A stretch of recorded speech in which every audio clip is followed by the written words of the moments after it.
Mamdani is gloating about the fact that Kathy Hochul has promised sufficient money to ensure 2 years of free childcare in New York City. He got it. He got a massive policy win, and one that he could only have gotten with Governor Hochul's support. You are keeping your word, and you are doing things for the people of New York City and joining forces with the governor. And, you know, it's an interesting thing, pulling people from different sides of the left and progressives joining forces for something that benefits the people. Tell us about it, Mayor. Well, it's truly lovely to be back on here with you. And what I would say is that it is, as you've said, today's an incredible win for working people. We're talking about a $1.2 billion commitment from the state of New York to the city of New York to make universal childcare a reality. This is money that will mean that we can fix childcare for 3-year-olds across the city, and we can start to deliver childcare for every 2-year-old across the city. And after housing, childcare is the number-1 crisis facing working families in the city. It's the #1 reason that they're leaving this city, and that's because the average cost of childcare is $22,500 a year. And so what today's commitment and today's partnership between the governor and myself shows is that working families are not going to have to make the choice any longer between the city they love and the family they want to actually raise. Massive policy win. He talked about it. They had a press conference the other day.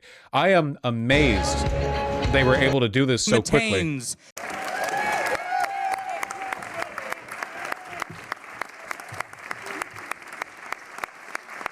Thank you. Thank you. Let me welcome Mayor Mamdani. Wasn't this policy painted as like impossible? Yes, but then he did it like immediately. Someone who's also a big dreamer, but also knows the dreams can get you this far, but now it's about the implementation, it's the execution, and it's the follow-through. So that's the difference. People can espouse great thoughts, so many have come and gone in our halls of government for a long time, but you're looking at someone who wants to get things done, and I will be a willing partner to that. Ladies and gentlemen, our mayor. Yeah.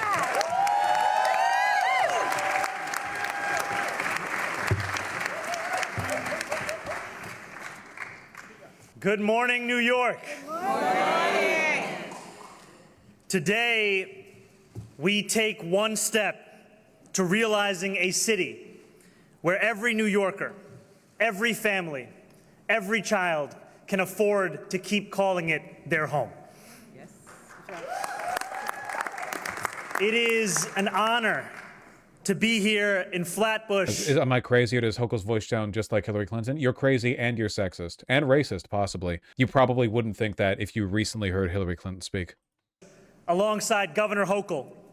Governor, thank you for your partnership, and thank you for your leadership.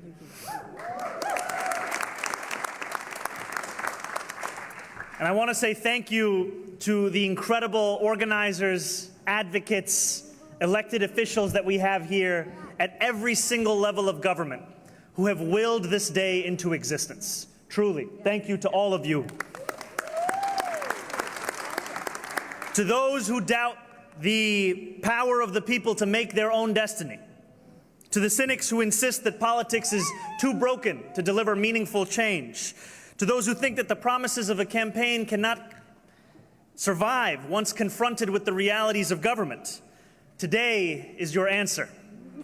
This is a day that so many believed would never come, but it is a day that working people across our city have delivered through the sheer power of their hard work and their unwavering belief that a better future was indeed within their grasp. We stand here today because of the millions of phone numbers that were dialed, conversations had, voicemails left, each of them a New Yorker speaking to another New Yorker. All right, you each of them goddamn. making the case for a future that working people could in fact afford. We will deliver to care by working in partnership with childcare providers, especially home-based providers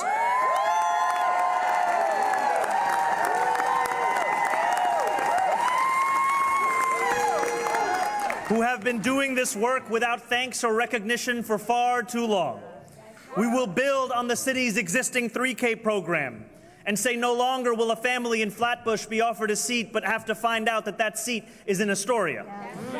We will add seats in the neighborhoods where demand has not been met. This will be felt by expanded subsidies for tens of thousands of additional families. It will be felt when parents look at their bank accounts at the end of the year and see. This was such a critical policy to put forward. Because the goal, if you want your legacy to stick, FDR understood this. If you want your legacy to stick, you need to slam down immediately an entitlement. You need to make people's lives better in a way that is both obvious and impossible to live without. You need to hit him with a big one, because nobody else, because now you are not only defending your candidacy, you're defending that. You have to make it unimpeachable. FDR did it, right? Think about Social Security. Medicare and Medicaid have survived, if gutted, surprisingly long. That's what sticks. And a lot of the neocons, they've long understood this. That's why they call it entitlement programs. And they say it with a sneer on their face. I think that we are entitled, as a matter of fact, to healthcare and housing and childcare and so on. I don't say it with a negative tone at all. But they've always known. You hear them talk about it when they talk about like the blacks on welfare or whatever. Oh, you get them welfare, you get them entitled, you get them dependent. They're aware of the fact that once people benefit from those programs, it's really difficult to gin up the political support necessary to remove them entirely. They hate that. They hate the idea that people don't want to get rid of programs they have personally benefited from, you know? Which is why what Mamdaniiiiiiiii's done here is so big. If everything goes down well, this program will be so popular that it cannot be taken away, because the consequences of it being taken away would be disastrous. You know, it would be politically unviable. This is how you build a legacy. That they have saved more than $20,000 per child. Oh no, it's left earbud only. And it will be felt when neighborhoods no longer feel hollow and empty because those we love haven't been forced to move away to raise their children elsewhere. It will be felt when our children receive high-quality care and enjoy better outcomes later in life as a direct result. Yep. And I want to be clear, this will include children with disabilities and children who live in our shelters. This will be felt when our economy hums with the hard work of parents who are able to return to the jobs that they love, rather than have to quit because they can't afford to pay for care. And that feeling will not be abstract. Its mere absence has been measured to the tune of $23 billion in a single year of economic productivity in this city. I want to express how proud I am of this victory that we have achieved together, the political will we have mustered together, and the partnership between city and state government that we will enact this movement's vision together. And I stand here on this stage alongside our governor in deep recognition that for too many years, the relationship between Albany and City Hall has been defined by dysfunction and discord, by feuds and by factionalism. Petty grievances have interfered with the work of serving the people. Political posturing has consumed the attention of those with the power to transform lives. And I am deeply committed, alongside this governor, to charting a new course, one where people look to government and expect collaboration, not I 100% believe the timing of the daycare scandal in Minnesota was trying to preempt exactly this from Mamdani. The right will all call it corruption before it begins. Boy, do I have a bit of news for you.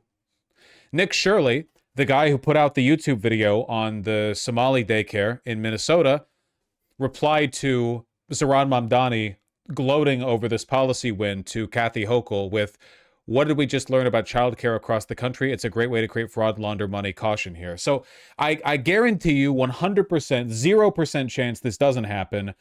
This Mormon fuck is going to be running around, Brooklyn, knocking on people's doors, and if they don't answer in 2 minutes, he's going to turn to the camera and say, "The black that's in there, they don't even, does this address even exist? Are there children at all?" And then he's going to cut together like the 4 times he knocked on a door and nobody answered together, and he's going to say that $50 trillion are being embezzled every year. "Let me see the children. Let me see the children. Why are you hiding them?" Kathy Hochul responded, "Oh, that's funny. This initiative extends mainly to 2-year-olds, but intellectually you may be eligible." That's nice. All right, +2. It's super up how like a bunch of left politicians, Dems or whatever, feel like engaging with people like Nick Shirley is below them, but Nick Shirley is who he is entirely because Republican politicians and pundits engage with him. Like he's state media. He has been elevated by the entire right wing. All their media outlets are giving him interviews. They're all puffing up his shit. Like they are substantiating his claims with popularity. He has to be engaged with. Yeah, he's super astroturfed. He was nobody before this. Yeah, the only thing I really have to say about Nick Shirley running around the New York City trying to do the same thing. By the way, Nick Shirley in your neighborhood can now be legally responded to as though it was a death threat, considering what Nick Shirley's presence in Minnesota did, yesterday. So can you imagine him running around Brooklyn? He would be beaten into the pavement. Keep your neighborhood Nick Shirley free.